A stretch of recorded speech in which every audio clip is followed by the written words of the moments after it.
Baik, kita berpindah ke judul yang baru. Bab tentang petunjuk kepada kebaikan, mengajak kepada kebenaran atau kesesatan. Ini masih ada hubungannya dengan hadis-hadis yang sebelumnya. Nah, artinya kalau yang hadis sebelumnya, bab sebelumnya itu mencontohkan dengan perbuatan. Mencontohkan dengan perbuatan. Kalau bab yang sekarang ini yang kita akan baca, dia tidak mencontohkan dengan perbuatan. Dia cuma hanya memberitahu. Jangankan melakukan. Jangankan melakukan perbuatan itu. Ya, mengerjakan saja dia tidak. Dia cuma hanya nunjukin itu nah.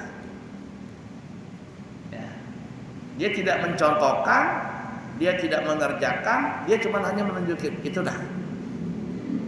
Nah, itunya itu apa? Nah, itu perbuatan yang baik, itu perbuatan buruk. Nah, itu. Ini babnya. Siapa yang memberikan petunjuk, ngasih tahu di sana itu kebaikan. Orang datang walaupun dia tidak melakukan. Maka nanti kita akan babnya ini orang yang menunjukkan itu akan dapat pahala juga. Di sana ada maulid. Nah, kalau bisa ikam datang. Pian Bang, aku kada kawa datang, garing awak nah. Ikam aja. Nah, itu kan ya. Maka orang datang berkat kita yang memberikan petunjuk tadi. Kita ini dapat pahala. Kita kada menggawi. Lain bab yang sebelumnya. Kalau bab yang sebelumnya menggawi. Kita menggawi, orang melihat kita, lalu orang termotivasi untuk mengerjakan apa yang kita kerjakan. Kalau ini kada, kita cuma hanya nunjukin. Itu. Nah, begitu juga sebaliknya, siapa yang menunjukkan kejahatan? Ada orang hendak berkelahi, aku hendak berkelahi jarnya. Ini kayaknya berbunuh-bunuhan jarnya. Di mana ada orang berjual parang. Ini si Bungul juga mereka. Nah, itu lah. Di sana tuh ada orang berjual samurai. Tajam samurainya, kamu nukar situ aja. Akhirnya nukarlah orang ini tempat samurai tadi. Yang nunjukin nih, tuh samurai di sana dapat dosa dia. Padahal cuman nunjukin saja. Lain kalau kada sengaja. Di mana mau nukar pisau ya? Kamu hendak apa pisau? Biniku tuh hendak motong-motong daging. Oh, hendak menukar pisau nang bagus tuh di sana. Kita kada tahu niat buruknya. Lalu kita suruh ke sana. Orang ini berangkat ke sana, nukar pisau. Ternyata bukan motong daging. Ternyata dia membunuh orang. Berdosa kakak kada. Karena kan kita kada tahu. Nah, kita kada tahu.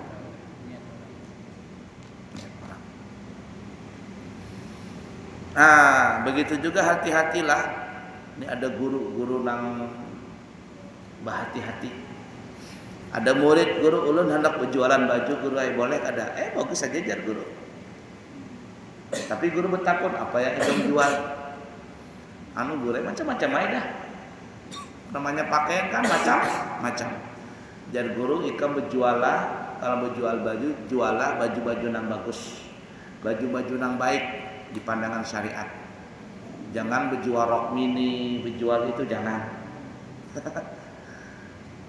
Nah, kalau seandainya ada orang berjual rok mini dibeli oleh perempuan lalu dipakai rok mini tadi di luar, maka nang berjual ini kena.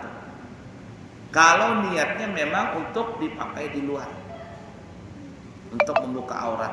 Kenapa? Karena dia nang berjual itu. Nah, tetapi nih ya, di Hadramaut, di Tarim itu ada pasar khusus perempuan, yakni menjual pakaian perempuan. Jadi kalau ke situ tuh pakaiannya seksi-seksi. Aneh juga nang orang-orang ini, ada orang datang lah, maka di kota Tarim ini jangankan melihat bebinian, melihat mata bebinian aja kada ada. Melihat mata bebinian itu kada ada, apalagi bisa melihat dada. Lalu untuk apa ini berjual baju nang apa tank top kah apa tank top kapan nanti? Nang seksi-seksi itu nah. Siapa nang menukar? Oh, kata si penjual baju ini yang menukar ada. Siapa yang menukar? Orang sini juga. Tapi di sini nggak boleh dipakai keluar. Ini dipakai di depan suaminya. Nah di sana tuh nggak apa-apa berjual karena memang sudah maklum itu hanya dipakai nanti di depan suami.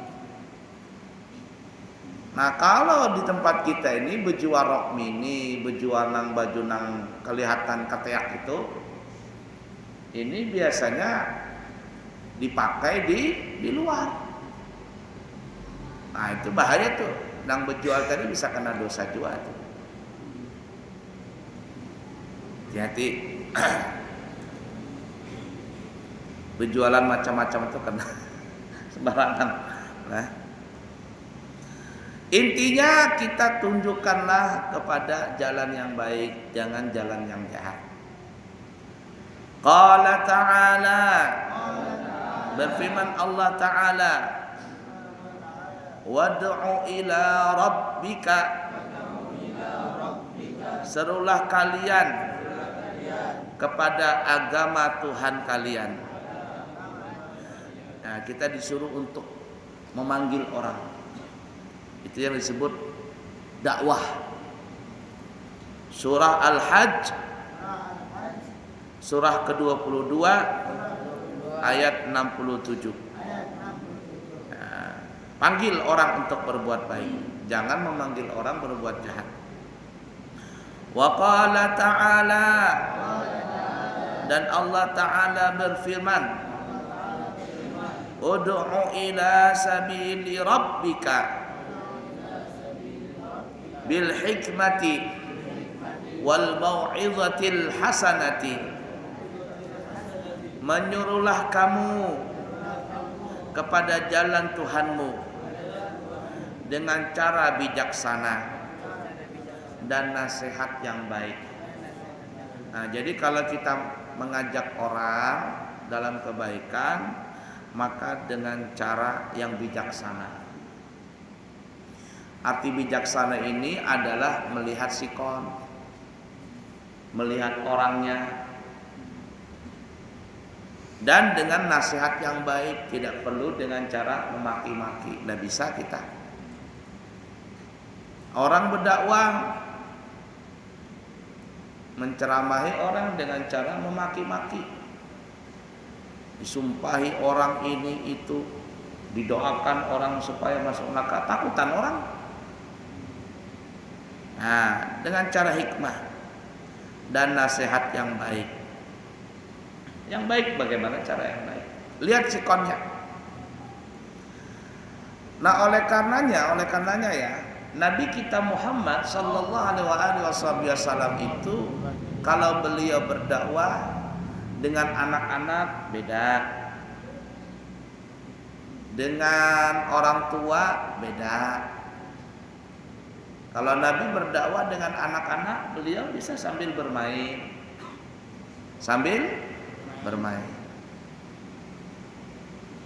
Ada suatu ketika Nabi kita Muhammad SAW menyuruh kepada Anas bin Malik untuk beli sesuatu. Tapi pas Anas ini berjalan, beliau melihat anak-anak sedang bermain. Namanya beliau masih anak-anak, ikut juga bermain. Ikut juga bermain. Lupalah dengan apa yang disuruh Nabi tadi. Disuruh Nabi lupa, keasikan bermain. Nabi nunggu, mana ini belum datang si Anas nih. Nabi mencari, oh si Anas lagi bermain, main lari-larian, masih kecil. Lalu Nabi pun mendatangi Anas bin Malik. Nah, lalu Nabi itu memeluk Anas bin Malik, maksudnya menangkap matanya Anas bin Malik dari belakang. Nah, diginikan. Nah, sama Nabi di belakang. Nah, diginikan sama Nabi. Nah, tutup matanya. Anas bin Malik tahu itu Nabi. Kenapa ya? Karena Nabi harum. Anas bin Malik tahu itu Nabi. Tapi Anas bin Malik pura-pura nggak tahu. Siapa ini? Siapa ini? Jangan main-main sama aku ya. Jangan main-main sama aku ya. Pura-pura nggak tahu. Padahal tahu. Kenapa ya? Karena Anas bin Malik kepingin tangannya Nabi itu nempel di wajahnya Anas supaya harum wajahnya Anas. Siapa ini? Siapa ini? Pura-pura nggak tahu.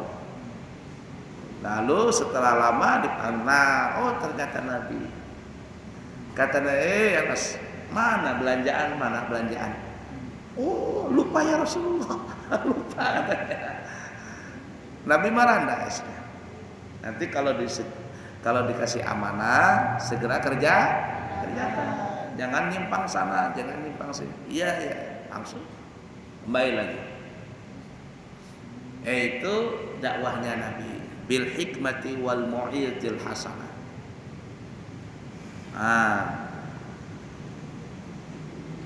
Tapi kalau ada begitu kan, wah bungul bandar tampuk disuruh ini kadang, wah itu tidak bagus. Marah boleh. Kalau kamu dikasih tugas kerjakan, jangan berkhianat. Tapi tidak boleh disumpahi-sumpahi orang.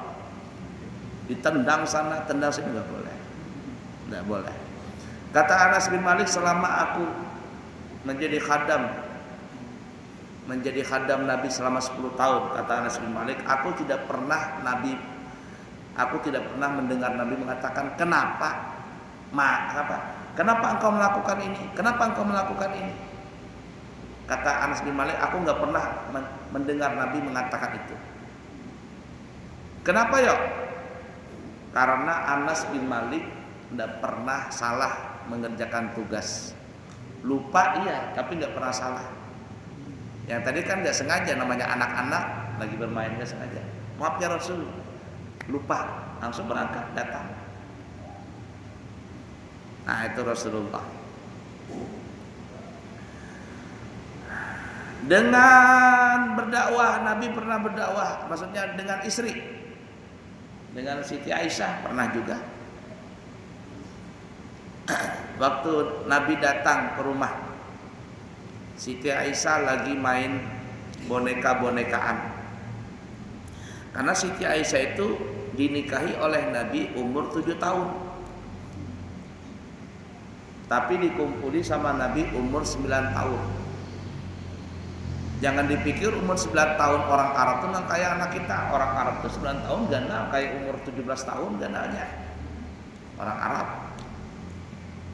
Dan perempuan itu paling cepat balik umur 9 tahun. Jadi setelah Siti Aisyah balik, baru dikumpuli sama Nabi. Ketika Nabi meninggal dunia, Siti Aisyah itu berumur 18 tahun. Kayak baru lulus SMA. Jadi muda. Selama menikah dengan Nabi, Siti Aisyah masih kayak kekanakan, main boneka-bonekaan begitu. Main boneka-bonekaan. Dakwah Nabi kepada istri. Kata Nabi, Aisyah, ini apa? Kata Siti Aisyah, hadi abnati, ini wahai Rasul anak-anak perempuanku. Alias main boneka-boneka. Karena perempuan tuh main suka apa ya? Kalau masih kecil suka main boneka-bonekaan. Kalau Ikram masih kecil main apa Ikram? Boneka-bonekaan juga. Anak laki-laki mainnya apa yuk? Mobil-mobilan, ya. Kalau anak laki-laki main boneka-bonekaan itu agak lain itu. Hadihi abnati, ya Rasul ini anak-anak perempuanku. Oh iya kan? Nabi tersenyum saja. Ini kata ulama menunjukkan bahwa main boneka-bonekaan itu boleh. Nah, wa ma hadza, kata Nabi, ini apa? Hadza khair, kata Siti Aisyah, ini kuda ya Rasul. Kuda. Kata Nabi, Allahul janahan, emang kuda ada punya sayap? Emang kuda punya sayap? Siti Aisyah ini orangnya cerdas. Lalu dia bilang, ya Rasulullah, apakah engkau lupa bahwa Nabi Sulaiman itu punya kuda? Kudanya ada sayapnya. Nah, Rasul itu kan menanyakan, memang kuda punya sayap? Ya waktu itu memang kuda nggak ada sayapnya. Tapi Siti Aisyah menjawab, ya Rasul, apakah engkau lupa? Bahasa kitanya nih ya, apakah engkau nggak tahu bahwa Nabi Sulaiman punya kuda yang ada sayapnya? Jadi Nabi Sulaiman itu dikatakan sebelum Nabi Sulaiman mempunyai kendaraan angin, Nabi Sulaiman itu punya kendaraan kuda yang bersayap. Kuda itulah yang membawa Nabi Sulaiman, beliau untuk memonitoring atau berjalan untuk melihat kerajaan beliau dari timur sampai ke barat pakai kuda terbang itu. Nah, itu kudanya. Tapi setelah itu Allah berikan yang lebih baik daripada kuda terbang, yaitu mukjizat angin. Nah, kita kembali. Setelah Siti Aisyah mengatakan Nabi Sulaiman punya kuda yang ada sayapnya, lalu Rasul pun tertawa. Tertawa. Iya kata Nabi bahasa kita. Benar.